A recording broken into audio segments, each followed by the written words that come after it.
dari pengadilan tingkat 1 sampai kasasi. Tapi kan dengan dia datang ke KY, lalu kemudian ada upaya hukum lain yang diajukan Nikita Mirzani, itu kan ada korelasinya. Suka atau tidak, kita hanya mengkritisi nih, ya kan? Mengingat dia sebagai anggota dewan. Yang pertama, dia punya kolega di parpol. Walaupun dia bukan dari Komisi 3, dia bisa menggunakan privilege yang dia punya sebagai anggota parpol untuk menyampaikan hal itu ke koleganya di Komisi 3, sesama anggota parpol yang sama. Makanya aku bilang intervensi, abuse of power atau menyuarakan aspirasi itu bedanya tipis banget. Jadi dia bisa menggunakan abuse of power-nya atas nama menyuarakan aspirasi atau membela kepentingan rakyat selaku anggota dewan. Nah, jadi menurutku kalau memang mau fair ya, seharusnya yang dia soroti itu bukan dia hadir ke KY untuk mendampingi. Dia harus benar-benar netral karena di sini ada 2 orang wanita. Ya. Kabur dia si Obet, kurang ajar. Apa sih, orang gua masih di atas kok. Oh, belum. Habis diem aja sih. Ya kan lu lagi ngomong bang, masa gua teriak-teriak mah yang kabur siapa Kak Dian. Jadi justice-nya sebenarnya harus benar-benar justice, bukan justice untuk satu orang aja. Keadilan kan untuk kedua belah pihak. Nah, kalau dia mendukung untuk membebaskan, misalkan ya contoh ya, untuk membebaskan Nikita Mirzani, berarti dia tidak mendukung keadilan untuk Reza Gladys dong. Kan dalam hal ini Reza Gladys korban. Kerugiannya sudah bisa dibuktikan. Ada PHK, benar. Penjualan menurun, benar. Ya kan? Mental kena. Ada uang yang bergerak 4 miliar, walaupun sudah dikembalikan tetap kurang 600 juta. Ya kan? Maksud Mr. Ben kecuali salah tangkap gitu ya, baru ya kan? Ya, maksudku ini kan sudah ada pelaku, sudah ada korban. Kenapa yang disuarakan keadilan untuk pelaku? Kenapa tidak keadilan untuk korban?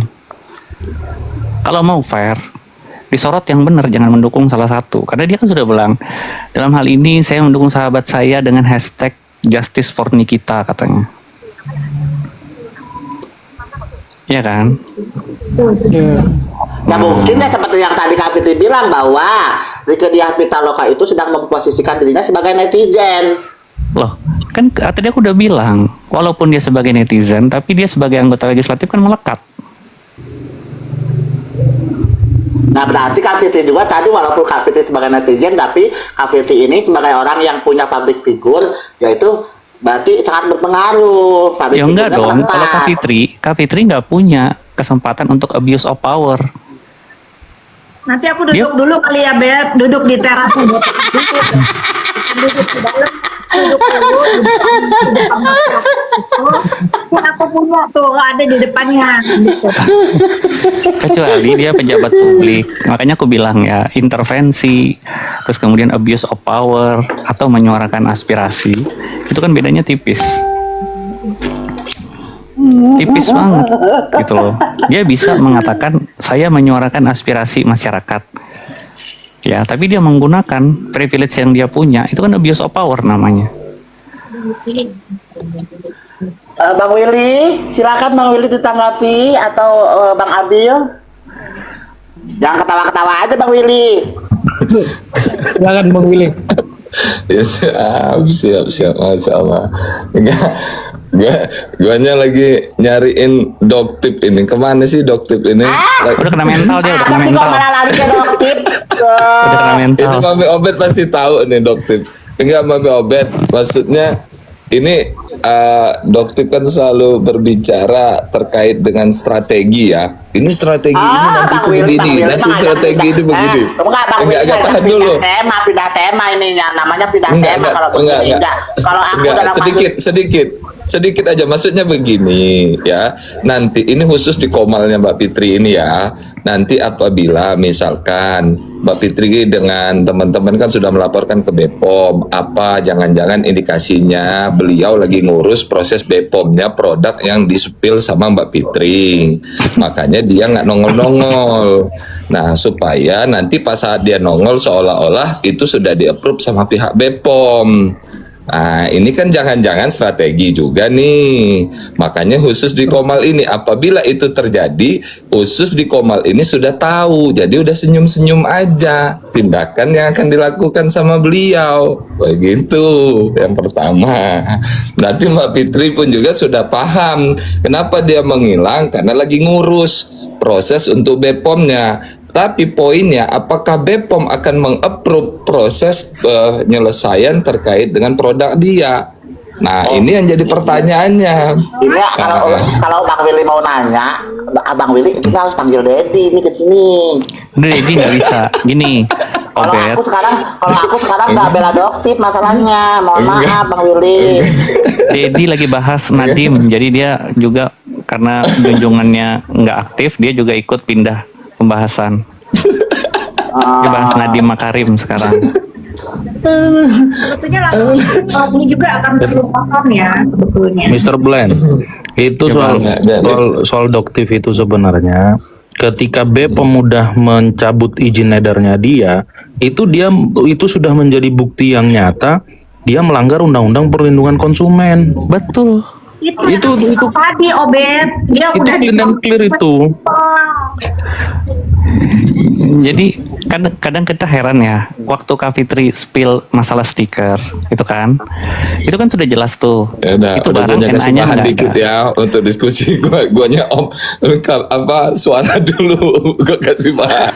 Kenapa harus ke Obed, Kak Fitri? Kan aku bilang kalau untuk dalam kasus Doktip, aku kemarin sempat bertanya-tanya kenapa tiba-tiba ada produk Doktip yang dirilis. Seharusnya apabila memang Doktip meng-approve atau atau memang produk Doktip atau memang produk Doktip ini menyuarakan terkait dengan produk yang bermasalah, seharusnya memang tidak ada celah, tidak ada cacat.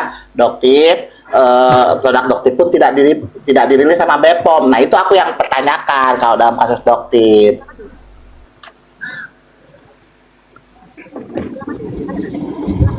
Kan Dokter Willy nih, Bang Willy pakai kebahas Doktip dari tadi lagi ngebahas NM. tapi memang yang tersisa tinggal dia Obed. Yang lain kan udah diam, yang masih onar masih itu tuh dia. Kalau kan dilapor-laporin ITE nih Bang Willy termasuk aku yang kan mirroring perbuatan dia. Kemarin aku berpikir udahlah kita saling serang di sosmed ya, kita selesaikan di dunia maya. Aku kan udah diam setahun dikata-katain. Nah sekarang kalau aku balas, ya terima dong, jangan main lapor. Karena dia ngapain aku duluan, aku pun akan melaporkan dia, gitu. Udah sama-sama kita, gitu loh Bang Willy. Bener nggak? Setuju. Sepakat. Jangan petang-petang maksudnya. Kalau dia kurang jadi tersangka, ya udah tambahin.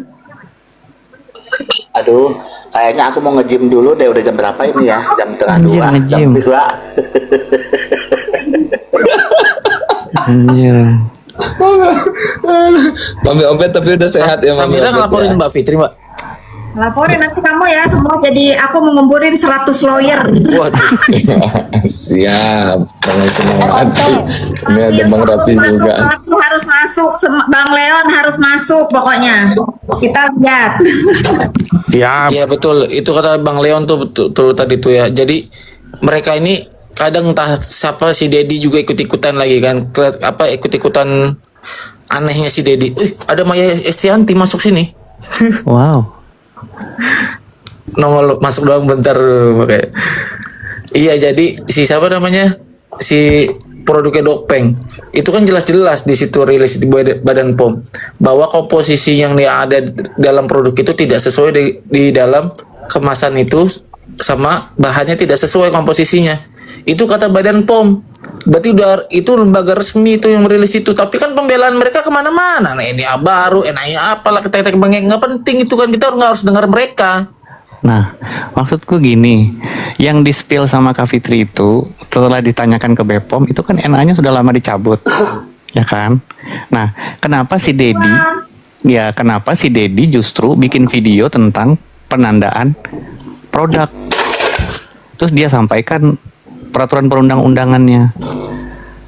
Ya sebenarnya kan simpel. Yang dipermasalahkan itu NA yang sudah dicabut izin edarnya kenapa dijual kembali? Masih dijual. Bukan persoalan penandaan. Jadi kadang-kadang aku heran kalau dia misalkan mau membela tuh mbok yang bela yang benar. Jangan justru tambah membodohi masyarakat gitu loh. Kan kita bisa berdebat nih, ya kan? Masalah NA yang udah dicabut, apa Debat pembelaannya? apa diskusi? Debat apa diskusi? Debat lah, kalau sama Dedi ngapain diskusi? Debat lah. Udah melewati batas diskusi, Bet. Mr. Blind sama Dedi ini udah war. Karena kita bukan lagi mencari ya, bukan mencari pembelajaran. Dia kan mempertahankan argumentasinya. Ya sama, aku juga melakukan hal yang sama. Gitu loh. Makanya aku bilang, kalau nggak berani 4 lawan 4, 1 lawan 1. Yang penting substansinya jelas dulu nih. Kita kan berfokus itu, dia menjual produk ilegal karena tidak ada izin BPOM-nya. Pernah Berarti ada, tapi sudah dicabut. Kan sudah Ada clear dua sampai dong, di situ Mr. aja. Blind. Ya bang. Ada dua dong, satu menjual produk yang sudah dicabut izin edarnya, satu lagi menjual produk yang tidak sesuai dengan komposisi, ya kan? Iya. Ya, kalau yang ada uji labnya ya, yang udah ada Ya kan uji labnya. nggak usah uji lab lagi, Mr. Blind, kan udah dinyatakan sama BPOM Ngapain dicabut uji lab izinnya. lagi? Kalau untuk yang izin edarnya dicabut, oh iya, kalau itu memang 2 pasal kenanya. Jadi nanti Obet baca tuh pasal 8 ayat 1 huruf E Undang-Undang Perlindungan Konsumen. Itu di situ diatur pelaku usaha dilarang memproduksi atau memperdagangkan barang dan atau jasa yang tidak sesuai dengan mutu, tingkatan, komposisi, proses pengolahan, gaya, mode, atau penggunaan tertentu sebagaimana dinyatakan dalam label atau keterangan barang dan atau jasa. Ancaman pidananya itu di pasal 62 Undang-Undang Perlindungan Konsumen. Berapa tahun Bang Leon? Ancaman pidananya 5 tahun, ada dendanya juga. Tuh. Apa yang terjadi pelaporan terhadap Samira ini ya, lawyer Willy ya, kita nggak usah capek-capek ngejelasin, itu udah ada yang ditahan yaitu DRL. Perbuatan dia menurut aku sama, bahkan lebih. Nah dia menjual, tarik, itu menurut aku ya, bener nggak? Ya. Nah, terus ada satu yang lucu lagi ya. Lucu banget menurut aku ini. Berdasarkan Undang-Undang Perlindungan Konsumen. Ya. Dia mengatakan bahwa yang salah itu pabrik maklonnya. Brand owner nggak salah. Karena mendapatkan barang tersebut tidak dikutak-atik terus dijual kembali. Ya kan? Terus aku bilang, pasal itu mengatur untuk reseller. Bukan untuk brand owner.